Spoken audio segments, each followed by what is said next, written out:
What's good, YouTubers? Your boy Dev back again for the next list video. Now today we're going to talk about the honorable mentions of 2020. This is my albums that didn't quite make my top 15. As I've been going throughout the years, I've been kind of trying to find a great number that I want, or not a great, but a good number that I want. First I did 10, I did 11 at one year. I think I did it in 2018. I did 11. I decided that 15 for me is kind of just where I want to, not where it's too less, but too much. I think that's just a good number for me. So top 15 albums will always be my top albums of the year. But these honorable mentions are some of the albums that I enjoyed, but just didn't quite make that list. Like, again, 2020 was a great year. I think 2020 was probably one of the best years we had in music in the last decade. It was definitely a special year, as much as 2020 sucked for every other thing in the world. I think that 2020 for music was just an amazing year, and I think there was just a lot of great things to go around. So these are my honorable mentions. Again, remember, before I start this video, remember, this is Devin Travell Dorsey's opinion. I know my hair is a little wild right now. I gotta watch that bitch. But this is my opinion. Alright? So do not be mad and do not try to throw in your albums onto me, because it's not gonna work. This is how I feel. This is what I liked. Alright. First album I want to talk about is, let's just get out, we'll save that. First album I want to talk to is Chris Brown, Young Thug, Slime Beat. I thought that this was one of the most surprising albums of the year, and it was also one of the most refreshing albums of the year. Chris Breezy is always going to be a legend. He is a legend at this point. All the domestic, despite all the bullshit that he's done in the past, he is now grown. He was younger when he did that. People grow up. At some point, you have to forgive. You don't have to forget, but you have to forgive, and you kind of got to move on. And I think that he's kind of grown away from that. The talent is there, all right? I think that a lot of people are getting confused, with his shenanigans that he's done in the past to his actual talent.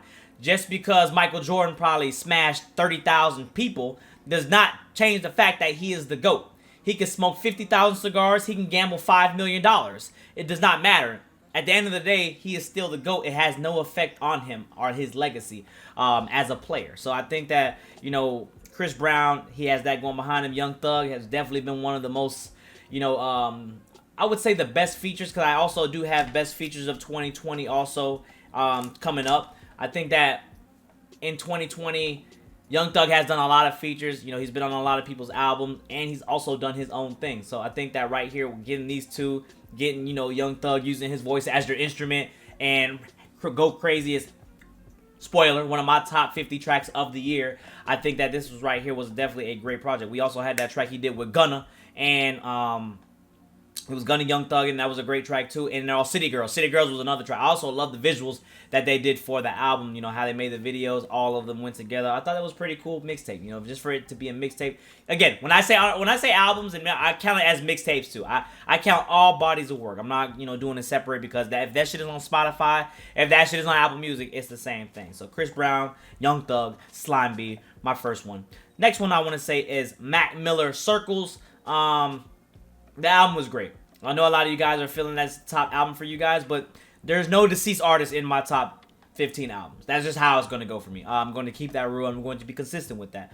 I just didn't feel that, for me, as much as I love the album and I love the concept and I love the tribute, it just wasn't Mac Miller for me. It just wasn't Mac Miller. I think that's the kind of one thing that was holding me back for it to be in my top 15. If it was, it would have been in my top 15 if he was here today and still making music and alive and present. R.I.P. to Mac. I feel like that would have been in my top 15 easily. It was one of the best sounding projects I've heard in a while. Mac Miller's not better than Swimming, I would say, but it was definitely one of the best I've heard. And Mac, very heartfelt, and I think that's the magnitude of the situation that happened is also what contributed for the album to be so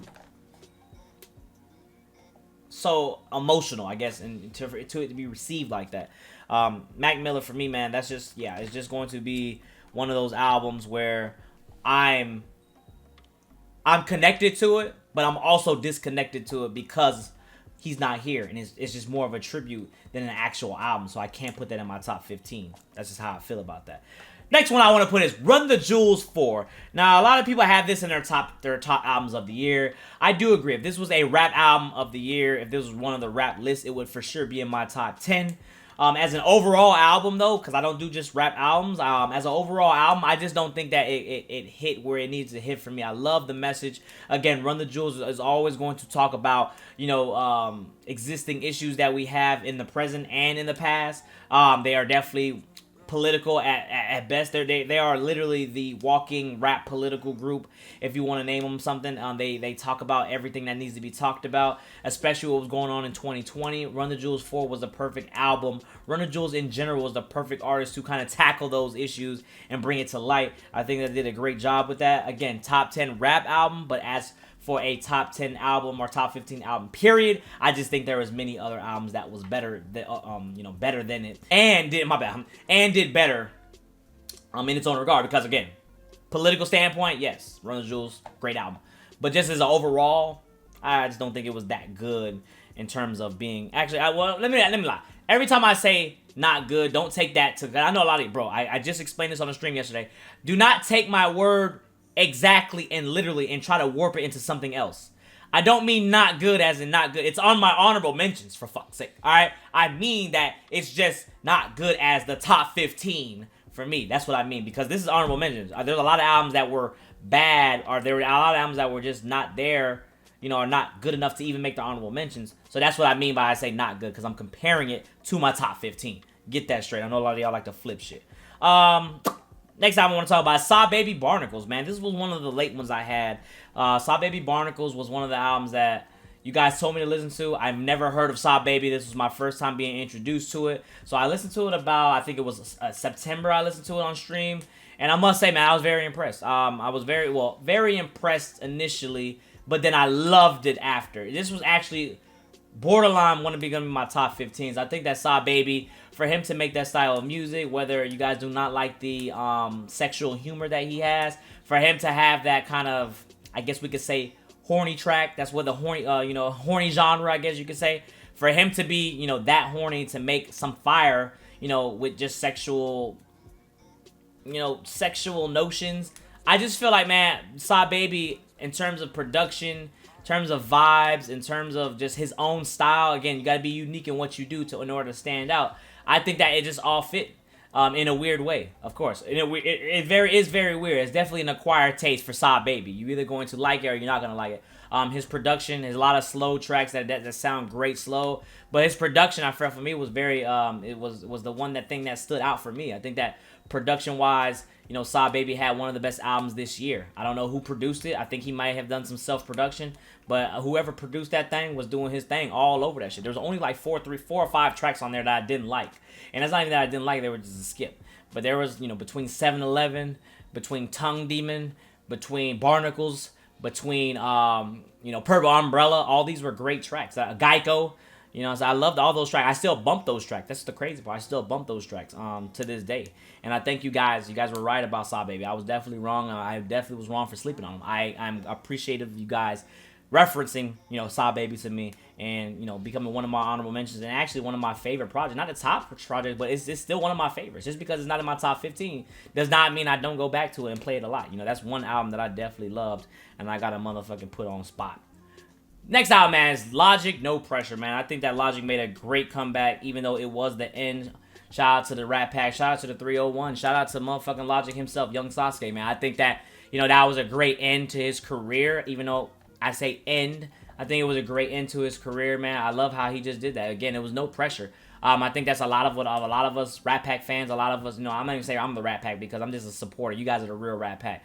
But I think a lot of us who have been listening to Logic and, been supporting him and trying to, cheer him on in the last, 4 or 5 years, I think that we all kind of just knew what he was capable of, and all we asked for was to give us a little bit of glimpse of what we got back in 2015, 2016. I think that's what a lot of people wanted. I think that, Logic just showed he still has the capability and still has the ability to do and still stick with the best of them. And, all he needs is missing is great production. And again, his raps are definitely his raps are good enough to be, not even say mentioned in the top 5, but just to be mentioned as someone who's an established rapper. And a lot of hate was going on the last 3 years for Logic. Some of it deservedly so, but at the same time, though, he was definitely one of those artists that was on the negative side of, the media, the negative side of hip hop Twitter, the negative side of just people in general.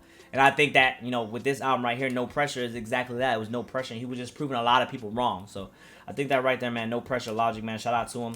You know, aside from being a friend, but just, you know, for him to have a comeback like that. Again, I'm like, that's how you know, look, that's how y'all know I'm not biased.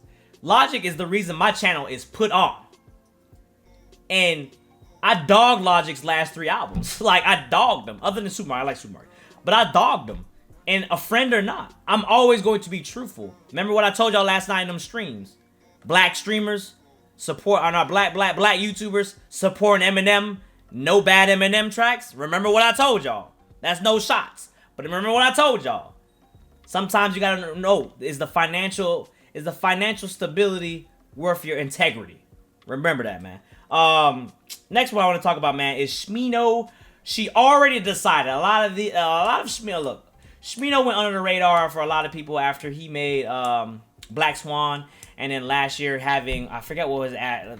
Let me, because it just slipped my mind too. Shit, I'm already sleeping. Like, I'm not lying to y'all. I already sleep because his last album, Noir, or I like the Nori. I like the Peanut Nori, Peanut Noir. You know what I'm saying? Like, you know, I think that he had a great 2 albums in 2017, 2018, and then that, I think Smino went kind of under the radar for a lot of people. So when he had this She Already Decided mixtape, when he sampled the Isley Brothers, I think for that, right, that already solidified it. This is going to be one of my projects that at least was going to be my top 15 if it panned out, or if it was going to be my honorable mention. And I think it made my honorable mention. If you have not listened to Smino, She Already Decided, I advise you go listen to that. A lot of soul in there, a lot of old school samples, man. And Smino just rapping his ass off, being an underrated artist that he is from St. Louis. So go listen to Smino. If you have not listened to Smino, I had the Smino haircut. You know what I'm saying? So go listen to Smino. Next one I want to talk about is... Now, I did not lie to y'all, and I did not forget, and it is true. As much as the Cardi fans, the Yachty fans, and for what the album is going to be right here, the Uzi fans, as much as we butt heads, man, I give respect where respect is deserved, all right? And I got to tell you guys right now, man, Lil Uzi probably dropped one of my favorite projects from him, aside from Lil Uzi versus the World 1. I think that he dropped one of my favorite projects from him in Eternal Atake.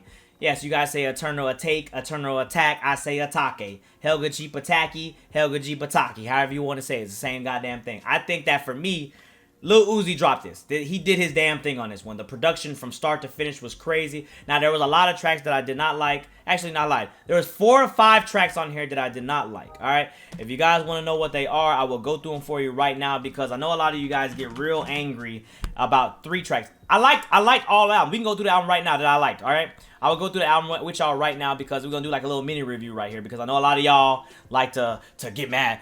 Baby Pluto, dislike. Low Main, top 50 track of the year. Silly Watch, trash. Pop, trash. You Better Move, fire. Homecoming, fire. I'm Sorry, fire. Celebration Station, fire. Bigger Than Life, fire. Chrome Heart Attacks, fire. Bust Me. Prices, I could deal with it. Urgency, skip. Venetia, fire. Security Bag, fire. P2, fire. Future Shuffle, trash. That Way, fire. So you see what I said right there? All these tracks are fire. Yes, and while I did the Eternal Atake video, if you have not watched it, go watch it. If you didn't watch it, a lot of people got mad because I shit on Silly Watch. A lot of people got mad because of Pop. We all know what happened in Pop, or was it Silly Watch? I think it was in Pop. We all know what happened in Pop, and it's become a meme on my channel. It's going to become merch soon. All right, as you guys can see, I got the Susio and I had the Patiki on the other video. But he made Pop, and all throughout the video, all I could think about the whole time was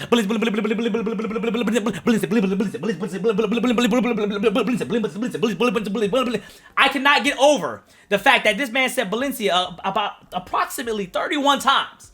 That was probably the highlight of the album, aside from all of the tracks that I love. The fact that I disliked Pop, the fact that I shit on it so hard, people got mad at me. I did not like Silly Watch. Silly Watch to me is so bad. It's a bad track. But I feel like Low Main, after he did Low Main was one of my favorite tracks of the year.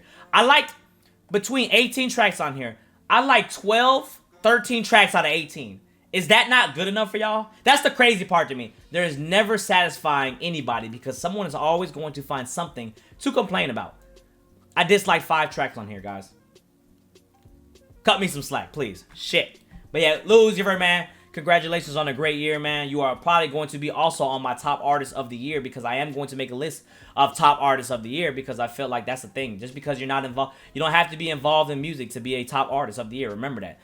Travis Scott is a perfect example for that. That's another spoiler for you guys. So I think that Lil Uzi, man, Eternal Atake being one of the great albums, almost close to being one of my top 15s. That's how great it was. Now, the next album I want to talk about is also another fellow of that XXL freshman list.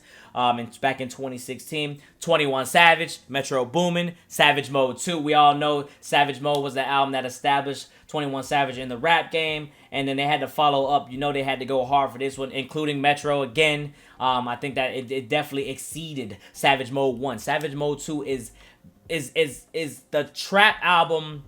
It's Savage in album form. I feel like Savage Mode 2 is exactly what a Savage should be. And it stuck to exactly what the Savage Mode 1, was talking about at the beginning.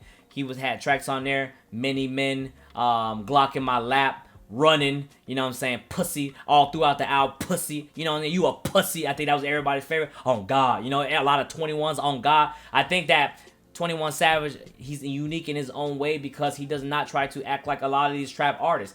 He's going to do what he does. His ad-libs stand out. He is very catchy. He was sliding all over the Metro beats. I think that Metro was also doing his thing. Huge shout out, huge credit to Metro for carrying that project as well. But I think it was very equal in 21 Savage on there. When it's all said and done, one of my favorite tracks on there. When Glock in My Lap, one of my favorite tracks on there as well. Running. We all love those tracks, man. And also being narrated by Morgan Freeman. I thought that was a cool, Morgan Freeman on a Savage Mode track, calling people's pussies. I think that's crazy. That's 2020 in a nutshell. So 21 Savage, Savage Mode 2, a great album. We also got to talk about Joji, man. I don't want to leave Joji out of here. I think that JoJo Nectar, a lot of you guys got mad because I did not release part 2. So if you're watching this video right now, I think part 1, I'm not playing with you guys, all right? When I say I keep my word, I keep my word. 3,000 likes on that part 1, you still can get part 2. I still do have part 2 ready. Or you can just watch it on Patreon and stop your bitching. All right, that's how we're going to go about that, all right? It's really not that hard. I think over 25,000 people watched that video. You can get 3,000 likes on the video. It's really not that hard. It's one click. It's free. All right, if people can't even give you a like for free, then what's they going to say they're going to really support you in what way? All right, but back to the album, I got to say, man. JoJo Nectar, man, great album right there, man. Had, between Sanctuary, Running, and Give Me Love. I feel like those 3 tracks, back to back to back, were just so fire, man. Probably one of Joji's best tracks. I would say I love. Give me love, give me love, outside. That bit, bro. I just be in that bit. I don't know how to make you feel. And then he also had Mr. Hollywood, which I thought was crazy. He also thought, have you ever had the I'll be your man, like that. I think that album was borderline my top 15. I wanted to put it on there so bad, but now that I'm looking at my top 15 list, I have the same composition book I've been using now for the past 5 years. I think that it's just really hard to kind of just put it anywhere. That's how I'm saying. That's how great 2020 was for music. I think 2020 was just a great year of music, man. There was so much shit, abundant of genres. The rap game was doing its thing. I just think that it was just a great album all around, and you gotta appreciate that, man. Also, J Electronica. I think J Electronica also had a great album. It was overlooked initially because Jay-Z was on his album. Kind of just following up. I think for his debut album, a lot of people were kind of just turned off, including myself. For it to be your debut album and have Jay-Z feature on every single track, you might as well just said it was a collab. The production though felt very Rockefeller. It felt very Kanye-esque, very Just Blaze, very 1999, 2004. I felt like we got a lot of just old school feels. I loved how he had Talib Kweli. He had the fucking sample on there from that y'all know what I'm talking about, right? The Fruits of the Spirit. I think that's the track. That was the track called. I think that J Electronica also deserves a spot on here, man. Especially if this was a rap album list, it would also be a top 10 rap album. But again, overall albums, I think that J Electronica, just the fact that he had Jay-Z on there was what kind of hurt him to put him in the top 15, at least for me. Big Sean is the next album. We're gonna talk about Detroit too. Big Sean has been gone since what? Dark Skies Paradise. I think that was 2-3 years ago that he released that. Maybe it was 4 years ago. I'm trying to think. Actually, that might have been longer before that. Don't quote me on that. All right, as I've been through a lot of shit this Christmas week. I think that Detroit 2 showed that Big Sean is still loved and can still do the damn thing, still among the best of them. I think it was a little long on the runtime, but I do believe that for Big Sean to have the different production on there, he definitely had tracks that stood out. I just think that for me, man, Big Sean is always going to be not quite as great, but he's always just going to be good. I think that's the perfect way to describe Big Sean. He's just consistently good. I don't think that he's consistently top 5, but he's just consistently good. And so for that, he could be on my honorable mention. Now, we have 2 more albums that I want to talk about. The first one being St. John's album. I forgot actually what it was called because I just listened to the tracks, man. But his last album, I've become a very avid St. John listener, man. I love St. John. Just because I can't remember a lot of shit. I barely remember what I ate for breakfast, but I remember what I did in the 6th grade. That's just how I work. I got long-term memory, but short-term memory, I suck at it.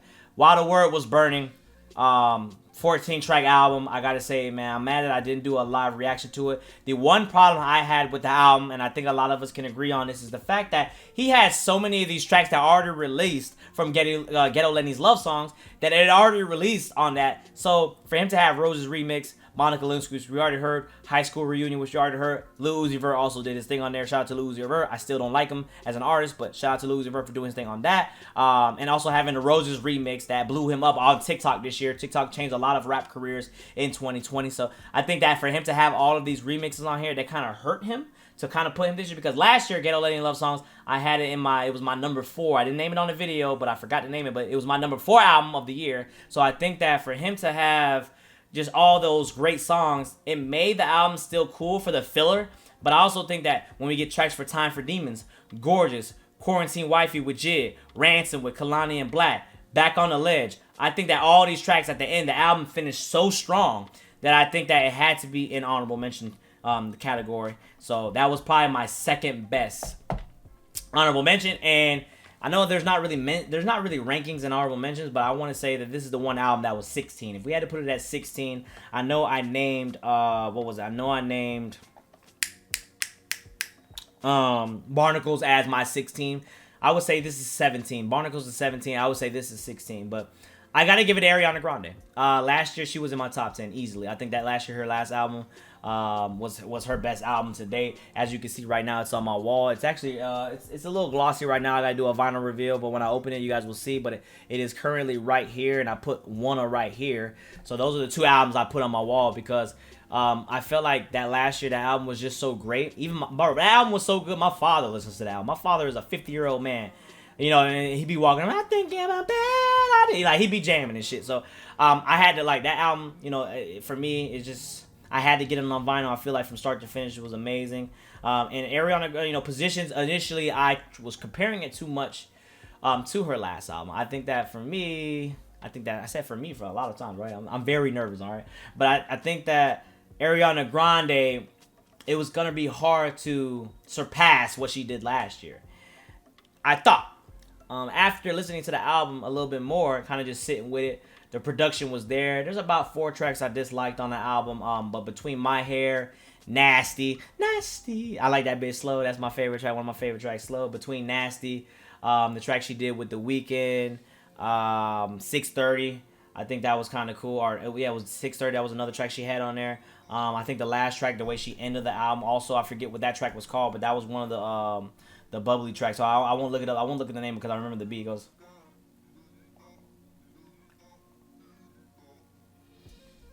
fuck this one. POV. That's what it was called. POV. That it just hit me. It's POV.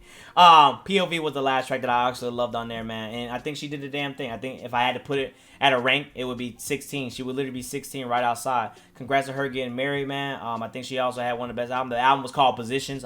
I think that's another. 69. How could we forget about 69? I think that this was kind of her coming out the party album, letting you guys know that she is a nasty freak, bitch. She was on different Demon Time, and she had a different type of horny album. You know, just horny R&B, not horny rap. So I think that was pretty cool, man. This was my honorable mentions of 2020. You guys can get in the comment box below and let me know some of your favorite. Just name 2. Don't name too many, but name 2 honorable mentions that just missed the top albums of your year, but you still listen to them. They're some of your favorite. I would like to hear it. Again, remember, this is my opinion. Do not be mad about it.